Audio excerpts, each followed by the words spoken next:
Saudi আরবের শ্রেষ্ঠ ধনী যার নাম ওসমান গনি, যার জন্য আমি বলি টাকা ইনকাম করেন ব্যবসা করে, কোটি কোটি টাকা ইনকাম করবো অসহায় মানুষের পাশে দাঁড়ানোর জন্য, কাউকে উঠানোর জন্য নয়, নামানোর জন্য নয়। টাকা ইনকাম করেছি অসহায় মানুষের পাশে দাঁড়ানোর জন্য। জান্নাত কিনবো টাকা দিয়ে ইনশাআল্লাহ। এইভাবে ব্যবসা করবেন, ঘুমের ঘরেও করবেন। ওই চাঁপাইনবাবগঞ্জের মতো চাকরি করবেন, 20,000 বেতন পাবেন, 25 দিনে শেষ হবে, 5 দিন খালি ধার কর্জতে যাবে, আবার যখন বেতন পাবে আবার শেষ, আবার বেতন হবে, আবার শেষ। বাপ মা যদি 200 টাকা চায়, আম্মা এ মাসে হলো না, সামনে মাসে দেখি। এইভাবে জীবন যাবে। দিন মজুর, আল্লাহ রসুল দিন মজুরের কথা বললেন, তো বললেন যে ওকে দিন শেষে টাকা দিয়ে দিতে হবে, মানে দিনেও শেষ, টাকাও শেষ, খাওয়াও শেষ, তার নাম দিন মজুর।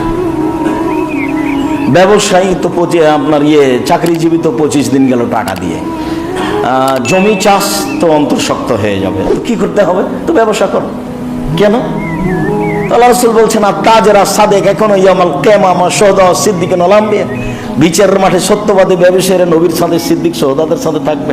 বিশাল ব্যাপার হয়ে গেল, বিশাল ব্যাপার। ব্যবসা, সত্যবাদী ব্যবসায়ী নবীগণ শহীদদের সাথে থাকবে। তারপর আমরা বলছি না তিজারাত মাল কিদওয়াল হালাফ, তিজারাতে ব্যবসায় চলে আসে মিথ্যে, চলে আসে কসম, চলে আসে মিথ্যে, চলে আসে কসম। শুভ ভবিষ্যৎকা দান খারেদ কর, মিটিয়ে যাবে, দান খারেদ দিয়ে মিটিয়ে দাও। তাহলে ব্যবসার তো প্রশংসা করতেই থাকলেন। আবার বলছেন পার্টনার ব্যবসা, শরিকি ব্যবসা। শোনো, শরিকি ব্যবসা করছো যারা, তাদের সাথে আল্লাহ আছে। 2 জন যদি চলে, 3য় জন আল্লাহ।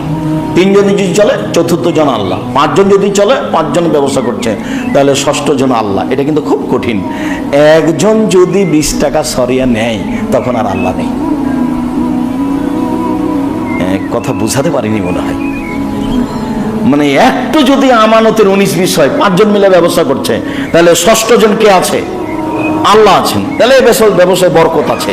কিন্তু একজন যদি আর কাউকে না জানিয়ে 20 টাকা কি করে সরিয়ে নেয়, তখন তো আল্লাহ বলবেন তোমরা ব্যবসা করো, আমি গেলাম।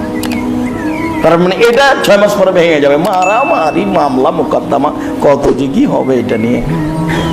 আত্মসাতের 19-20 হলে এটা টিকবে না। আল্লাহ রাসূল যেখানে বললেন সত্যবাদী ব্যবসায়ী, ব্যবসা করে, ব্যবসা করাই ভালো। রুজি ব্যবসা করে করাই উত্তম। কলা দিয়ে শুরু হবে, চকলেট দিয়ে শুরু হবে, লোন দিয়ে নয়। অন্তত 30 বছর লাগবে একটা পর্যায়ে যেতে। ব্যবসার একটা পর্যায়ে যেতে অন্তত 30-40 বছর লাগবে। একদিনে ব্যবসায়ী হওয়া যাবে না। আর এমনভাবে ব্যবসা শুরু করতে হবে, লজ্জার কিছু নেই। মাস্টার ডিগ্রি পাস করেছি, MA পাস করেছি 14 বার ব্যবসা করার জন্য। মানে পয়সা ইনকাম ব্যবসা দিয়ে করবো, এই জন্য মাস্টার ডিগ্রি পাস করেছি, অন্য কিছু না। এটা মাথায় থাকতে হবে। ব্যবসা করে পয়সা উপার্জন করবো, ছেলে মেয়ে খাবে, আহাল পরিবার, সম্মানিত দিনী ভাই বোন। তো আল্লাহ যখন বললেন রাতে দিন করো, দান করো, দিনে করো, প্রকাশ্যে করো, গোপনে করো, তাহলে 3টে সুবিধা আছে। 1, ফালাহুম আজরুহুম ইনদা রাব্বিহিম, প্রতিদান তাদের প্রতিপালকের কাছে আছে। 1, 2, ফালা খাউফুন আলাইহিম,